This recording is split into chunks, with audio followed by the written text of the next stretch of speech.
Oh snap, look what just got here. We didn't even expect it. I was just working on something on my desk and then this just showed up. And check this out.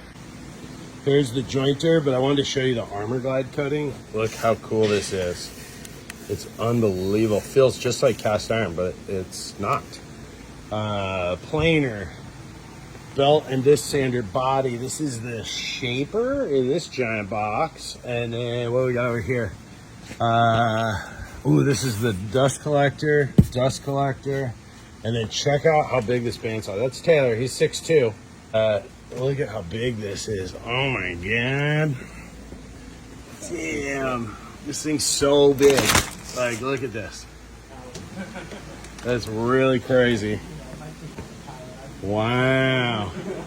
Pretty amazing. I'm so exciting, guys. Oh, I forgot the drill press. That's the dust collector, the power feeder. I'm so excited about this for my guys. Be able to safely feed stuff through the jointer and planer, or not planer, table saw.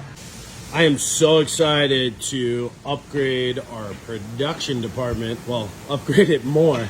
Also, if you ever have to move equipment, get these things. They are incredible for moving things, especially around a warehouse or a garage. Couldn't recommend those more.